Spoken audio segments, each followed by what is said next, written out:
Bienvenidos, puntuales a la cita, como todos los días, a Ecos del Sur, la vida del general Emiliano Zapata Salazar.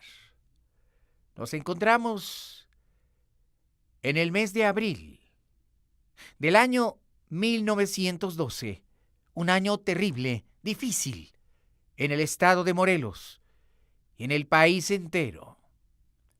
Angustiado y desesperado, el presidente Francisco I. Madero se da cuenta de que está a dos fuegos. En Chihuahua se ha levantado en armas Pascual Orozco y en el sur Emiliano Zapata Salazar. Ambos generales son los brazos fuertes que lo llevaron al sillón presidencial. Pero ahora aquellos dos hombres, tan decididos y resueltos, son sus enemigos. Madero sabe que ha hecho algo que los ha desilusionado, que la mayoría de los revolucionarios lo repudian, no lo comprenden. ¿Por qué procede así? Angustiado, en el castillo de Chapultepec, que servía entonces como residencia presidencial, pregunta a su mujer constantemente, doña Sara Pérez de Madero, y a su hermano, don Gustavo Madero, ¿qué es lo que está haciendo mal? ¿Por qué ha roto con aquellos que justamente hambrientos de cambios y libertades se levantaron codo con codo, hombro con él? ¿En qué parte ha fallado? Su hermano Gustavo le dice constantemente que en cierta medida está demasiado lejos del pueblo y muy cerca de los antiguos opresores. Sin embargo, su gobierno es legítimo, es democrático, es republicano. Su vida es un ejemplo de moderación, de virtudes, de cualidades. Pero la democracia no es la solución que el pueblo mexicano necesita. Ellos tienen hambre. Ellos quieren tierras, ellos quieren un cambio en las condiciones ominosas de su propia economía personal, porque la revolución maderista no ha traído todavía ningún cambio. Todavía la vieja clase terrateniente está intacta, conserva sus privilegios, su poder, su dinero, y con él oprime a las masas. Pero Madero no tiene la capacidad de darse cuenta de dónde es donde está fallando. Y entonces la realidad se le viene encima. Él cree que el cambio ya ha tenido lugar. Pero el verdadero cambio que quiere la gente está mucho más allá de los procedimientos democráticos. Al avanzar el año 1912, a Madero se le pone cada vez más difícil la situación. Lanza al antiguo ejército porfiriano contra los revolucionarios, contra Pascual Orozco hacia el norte y contra Morelos hacia el sur. Y quizá en su confusión de horror y de sangre es cuando desgraciadamente la imagen de Madero se deteriora más y ante los ojos del pueblo se convierte nuevamente en un dictador que no comprende las causas ni ha cumplido las promesas. Aquel hombre angelical pierde su carisma, se ve débil, enfermo, constantemente angustiado, enfadado y finalmente desilusionado. Ahora realmente la revolución está triunfando. El ejército federal, a pesar de la extrema violencia, aún no triunfa en Morelos. Y Pascual Orozco, con su locomotora loca, derrota al ejército federal en Chihuahua. Desesperado y acorralado, Madero se da cuenta de que es necesario hacer un cambio en la estrategia.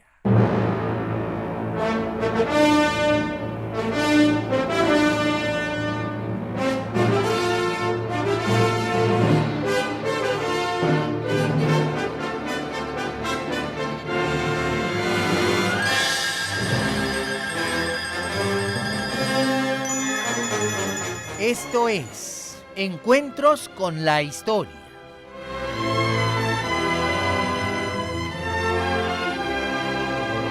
Hoy presentamos el capítulo 16 de la serie, Ecos del Sur.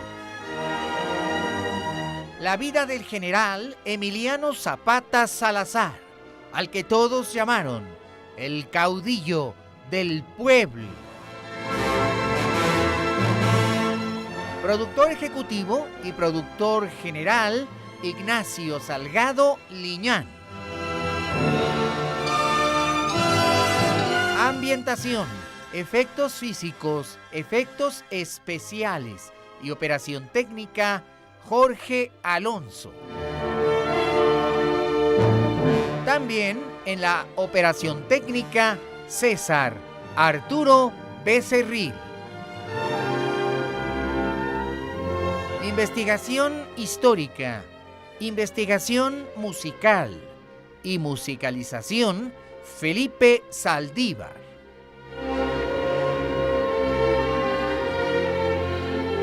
Agradecemos el apoyo y colaboración en la selección y asesoría de los temas musicales del licenciado Jaime Almeida.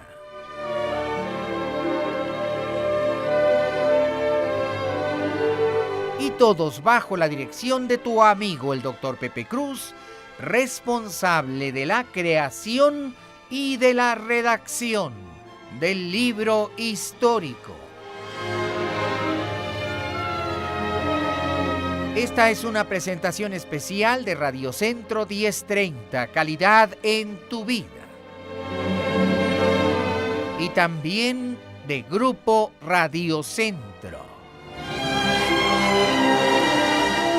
El conocimiento de la historia mexicana te hace mejor mexicano. Mexicano, haz un esfuerzo por conocer tu historia.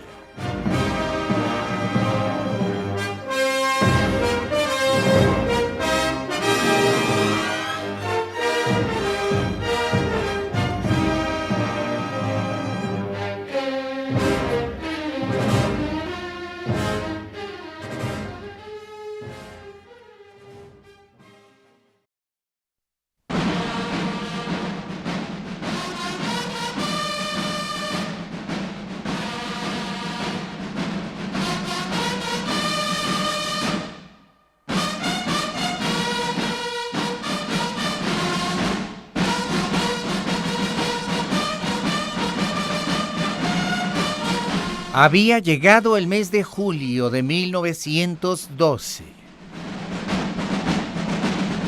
El presidente Madero estaba acorralado entre dos fuegos.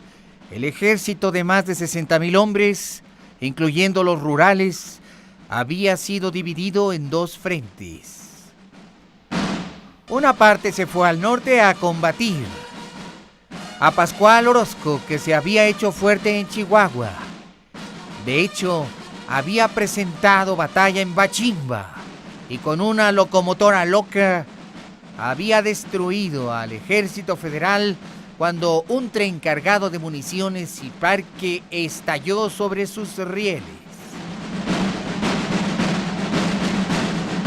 Por otro lado, Zapata había enfrentado la violencia extrema del ejército federal, pero lejos de que Zapata estuviera menguado, cada día era más fuerte.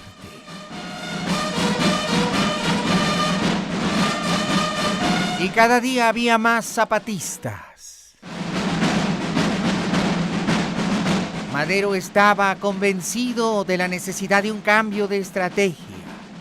Necesitaba que ya no se cometieran tantas atrocidades tan terribles en el estado de Morelos. En Palacio Nacional, el presidente Madero había citado a dos generales. Uno era el general en jefe del ejército en Morelos, el cruel general Juvencio Robles. Y el otro, en cambio, era un general que todos llamaban humanista. Efectivamente, un hombre diferente, un hombre humanitario, un hombre forjado en las filas del ejército, pero con una visión mucho más amplia de la guerra, mucho más condescendiente con el pueblo. Todo un caballero. Se trataba del general Felipe Ángeles.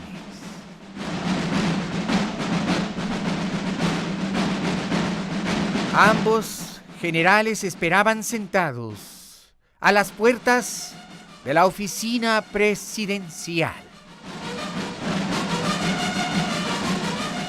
El ministro de la Guerra y el secretario del presidente de México, así como don Gustavo Madero, hicieron saber al general Felipe Ángeles que podía entrar.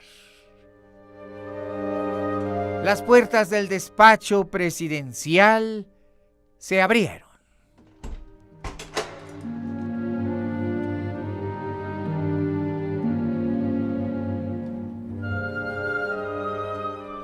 El presidente Madero espiaba, puesto de pie por el balcón presidencial. Podía ver el zócalo de la capital mexicana. En aquellos tiempos corrían tranvías. Tenía sus manos echadas a la espalda. Portaba su clásica barba. Era un hombre de estatura pequeña, aunque de gran corazón. Felipe Ángeles era mucho más alto y muy delgado, erguido en posición de militar, sumamente respetuoso. Se cuadró e hizo honores con el saludo militar al presidente de México. Después Madero se le quedó mirando con un rostro preocupado. Le indicó que se sentara y él hizo lo mismo ante su escritorio.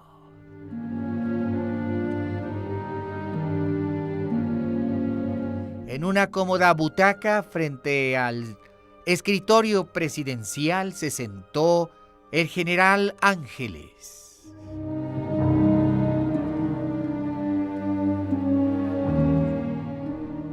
Usted dirá para qué soy bueno, señor presidente.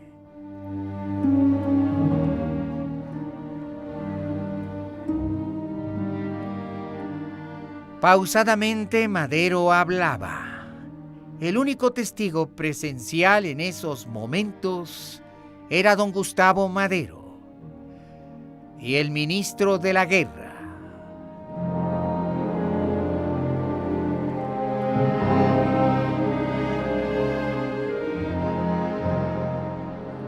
Señor general Ángeles, tengo aquí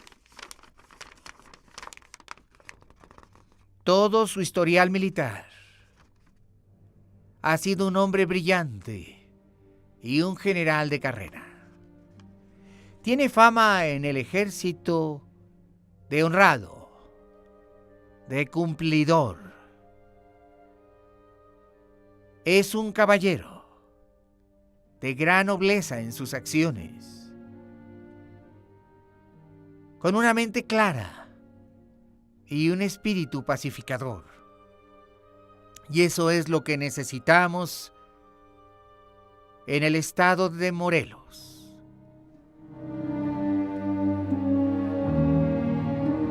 Desgraciadamente, la situación en Morelos es terrible. El general de brigada Juvencio Robles, quien ha sido el jefe militar en Morelos desde enero, recurrió a métodos demasiado crueles. Quemó pueblos enteros. Fusiló sumariamente a cuanto sospechoso encontró y estableció campos de concentración donde hacinó y torturó a miles de presos políticos, incluyendo niños y mujeres. En Ixtapa, en Jojutla, en Tucumán, en Los Hornos, en Elotes y en San Rafael. Hubo masacres que nos avergüenzan. Robles dio rienda suelta a su delirio criminal. General Ángeles inclusive ejecutó una veintena de peones de las haciendas en Cocoyoc, quemó Cotepec y Coajomulco. Hizo fusilamientos indiscriminados y condenó a prisiones a varios administradores de haciendas que ni siquiera resultaron ser antizapatistas. Amplios sectores de la sociedad en Cuernavaca protestan y hasta mi escritorio han llegado cientos de papeles, general, y en todos ellos se me pide la cabeza de Robles. Estoy horrorizado de todos los crímenes que este hombre ha perpetrado en mi nombre y en el nombre del gobierno de México. Por eso he pensado en usted, general. Acepte usted el nombramiento de comandante en jefe en el estado de Morelos. Acérquese al general Emiliano Zapata, pacte con él, cambie de actitud, sea benigno, sea respetuoso, sea honorable, sea honrado. No me engañe, porque yo nunca me enteré de todas esas atrocidades que ahora son visibles. Le ruego a usted, general Felipe Ángeles, que vaya a Morelos a pacificar la región y a evitar que más crímenes se cometan en nombre de mi gobierno.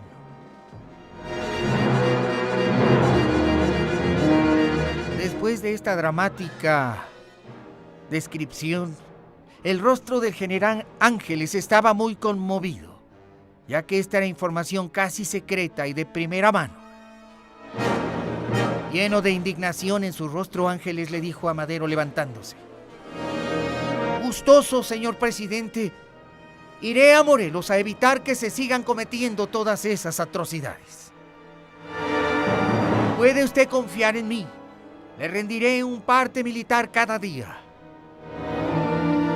Seré humanitario con la población, protegeré al débil, liberaré al inocente y procuraré ganarme el ánimo del general Zapata. Puede usted confiar en mí. Madero se levantó de su escritorio, se acercó al general Ángeles y le dio un abrazo.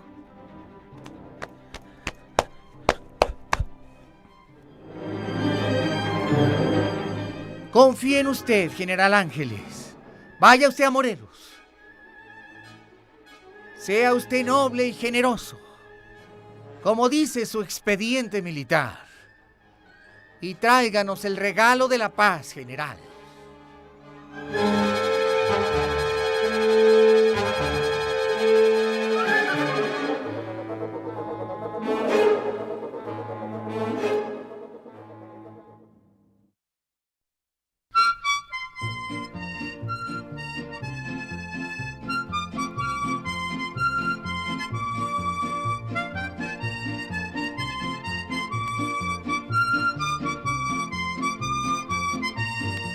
Yo soy rielera, tengo mi Juan, él es mi vida, yo soy su querer. Cuando lo llama... Aquel mismo día, el general Juvencio Robles fue destituido del cargo de comandante en jefe en el estado de Morelos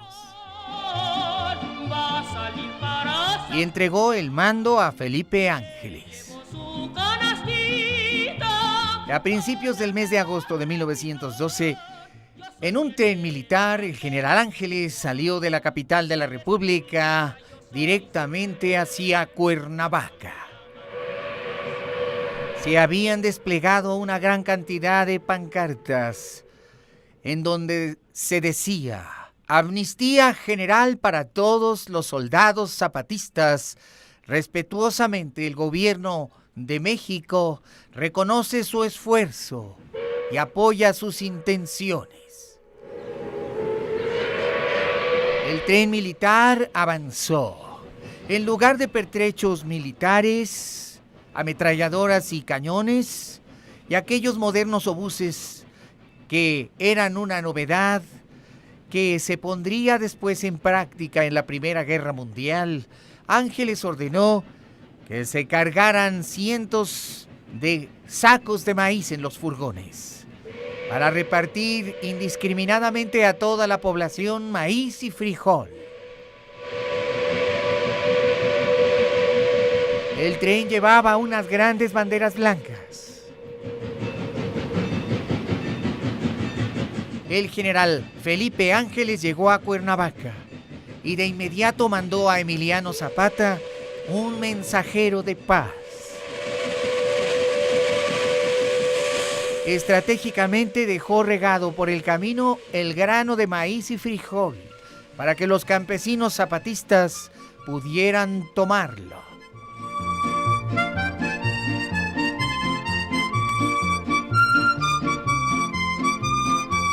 Sin embargo, los terribles y atroces crímenes de guerra habían hecho que Zapata desconfiara hasta del más noble de los generales mexicanos. Adiós, mi rielera, ya se va tu Juan. Cuando dice el conductor. Sin embargo, finalmente, Eufemio Zapata introdujo al emisario de Ángeles en la oficina zapatista. Zapata, rodeado de 4 de sus generales, esperaba al emisario. Se trataba de un coronel del ejército mexicano. La puerta se abrió. Con la cara ceñuda, Zapata se quedó mirando de pies a cabeza a aquel joven oficial. Se veía muy joven y muy correcto y cortés. Él es mi vida, yo soy su querer. Cuando lo llaman que ya se va el tren. El joven entregó una carta firmada por el general Felipe Ángeles, nuevo comandante en jefe en el estado de Morelos.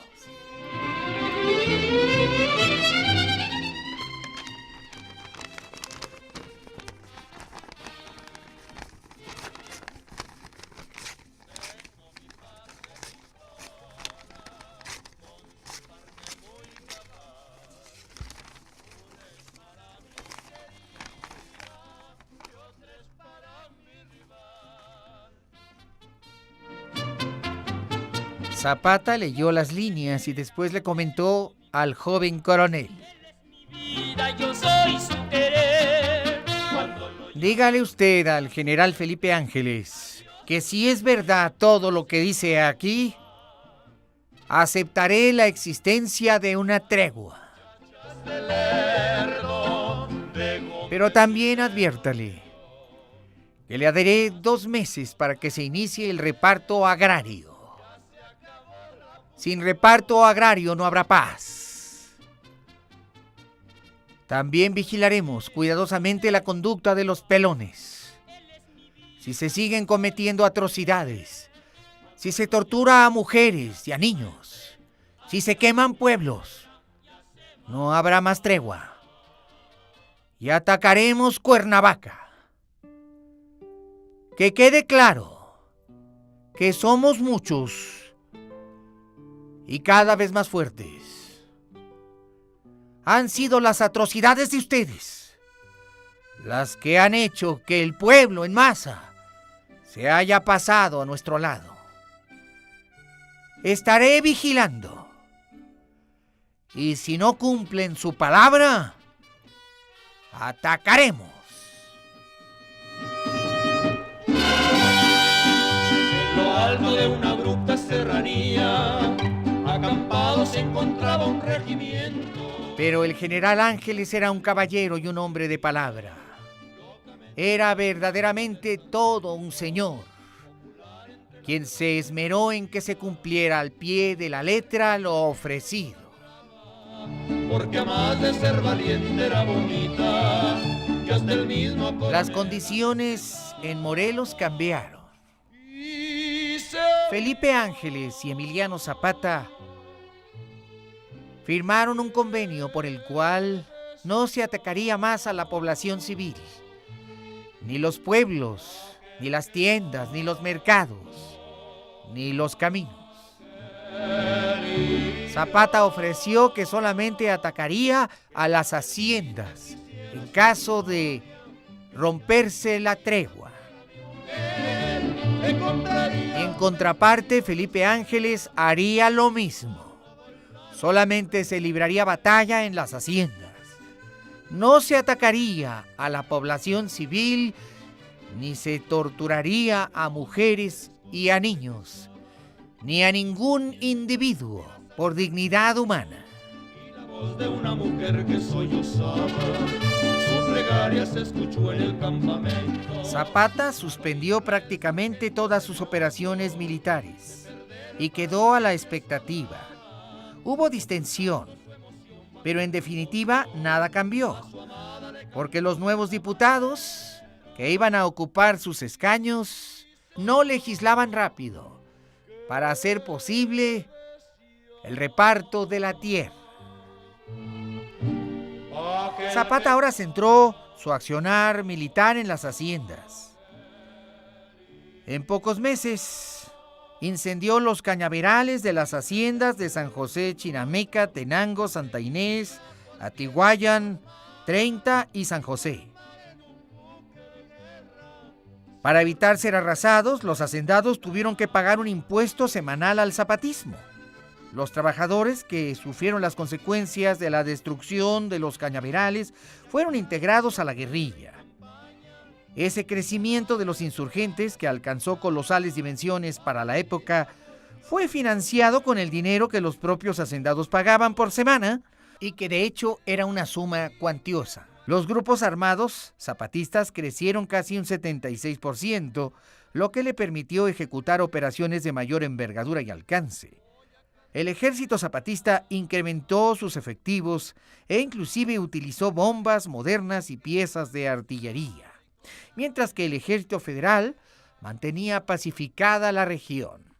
No hubo encuentros violentos durante muchos meses y aparentemente la tregua sería posible, pero existía una amenaza en el aire, la de Zapata. Si no había reparto agrario para octubre o noviembre, entonces los zapatistas atacarían de nuevo al ejército federal.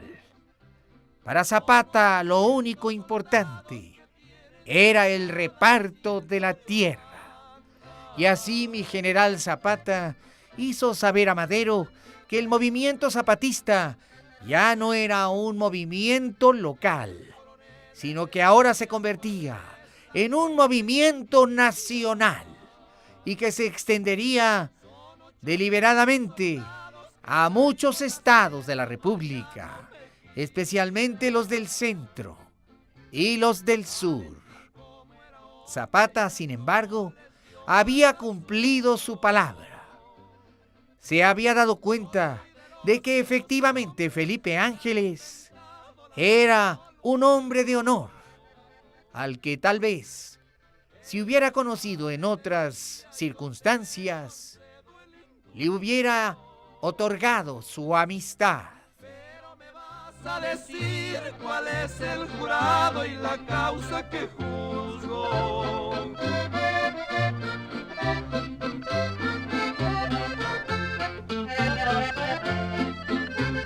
Valentín le contestó: yo no me quiero indultar, porque yo guardo un agravio con ese serrano y lo quiero vengar. Antes de llegar al cerro, Valentín quería llorar.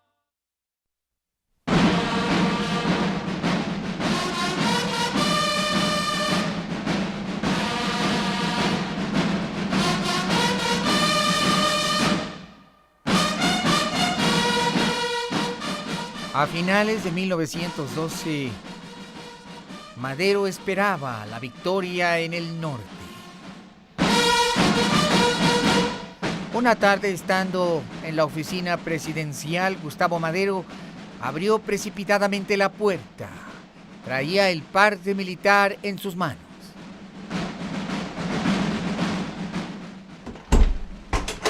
¡Pancho! ¡Pancho! ¡Pancho! El general Victoriano Huerta venció a Pascual Orozco en Chihuahua. Los rebeldes se han rendido. Mira, lee tú mismo. Aquí está el parte militar.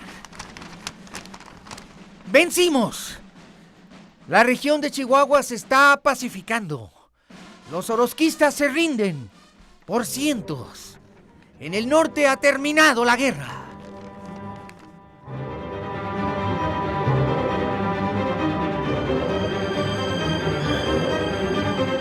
Aquellas palabras sin duda resultaban alentadoras. El presidente Madero pareció descansar. En su mente, la guerra era una idea tortuosa. Él no había subido al poder para hacer más guerras. Era un amante sincero de la paz. Ahora había más esperanzas de conciliar con Zapata para finalmente erradicar la guerra de México.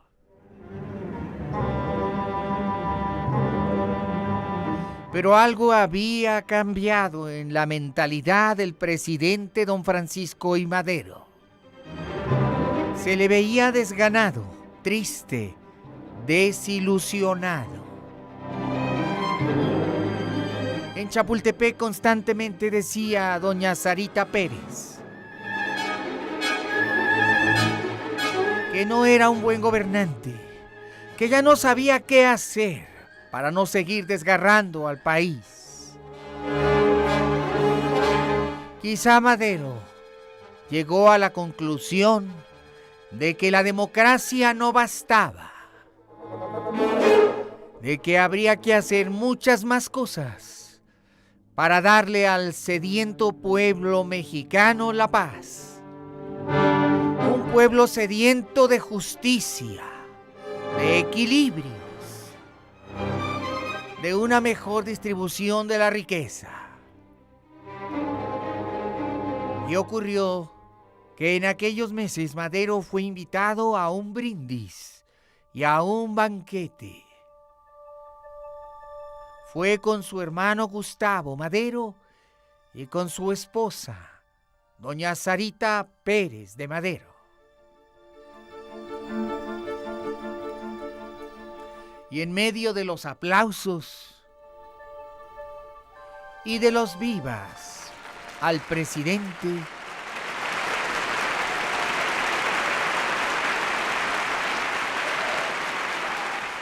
Madero brindó.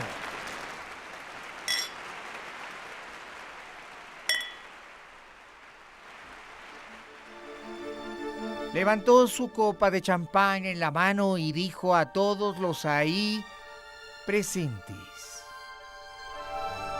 Era como un presentimiento de la tragedia que estaba a punto de suceder.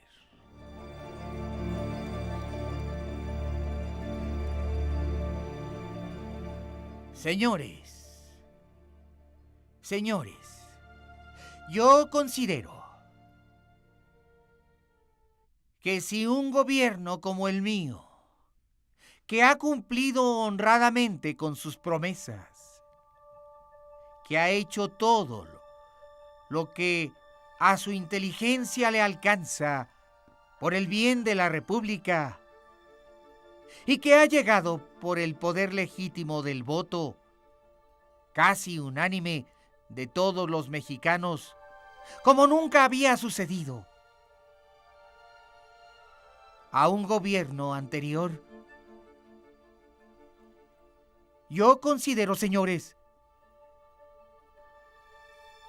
que si a pesar de todo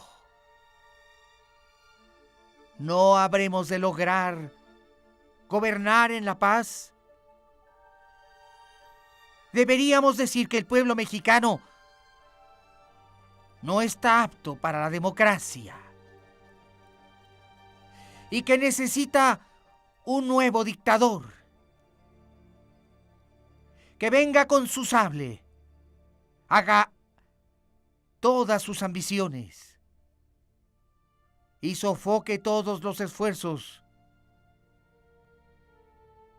que hacen los que no comprenden que la libertad únicamente puede ser dichosa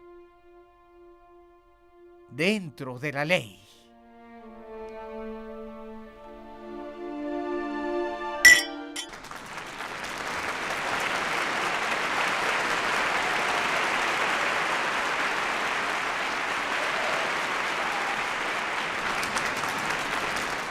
Y en medio de aquellos aplausos, Madero, que se decía podía conversar en sus sesiones de espiritismo con los entes y los seres del más allá, quizá estaba ya adivinando su destino. Zapata ya no se levantó en armas. Durante los meses de noviembre, diciembre de 1912 reinó la paz, aunque era tensa y crítica.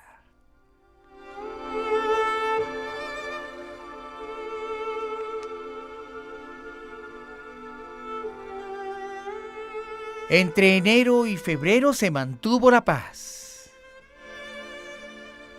Pero el presidente Madero tuvo que recurrir al general Felipe Ángeles, haciéndolo venir a la Ciudad de México.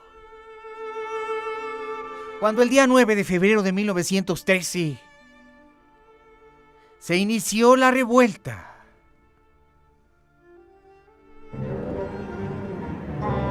la decena trágica.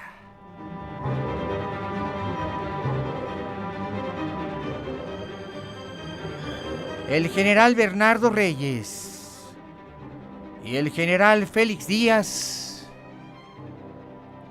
hicieron un llamado a las armas.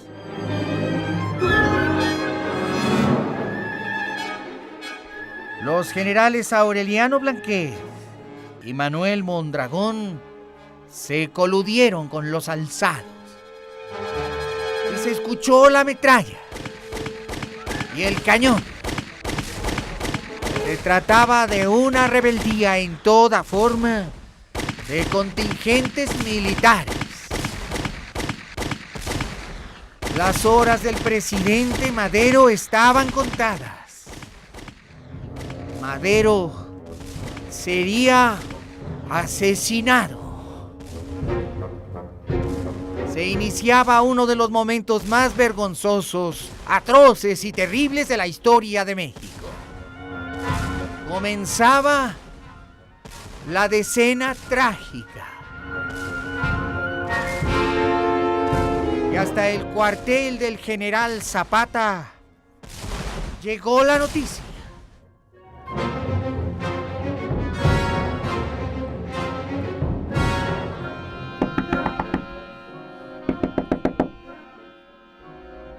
¡Abre, hermano! ¡Abre! ¡Abre, Emiliano! ¿Qué sucede? Un golpe militar contra Madero. Se dice que está preso.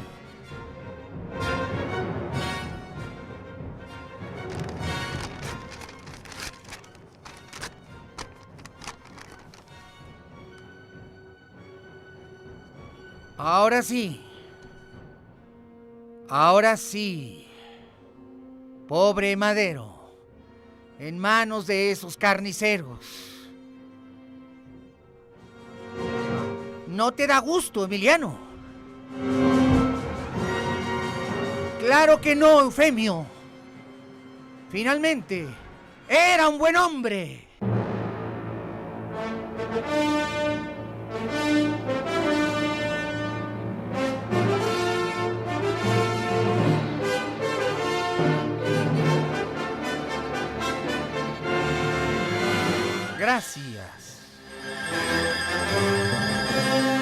haber estado con nosotros. En el capítulo 16º de la serie Ecos del Sur, la vida del general Emiliano Zapata Salazar.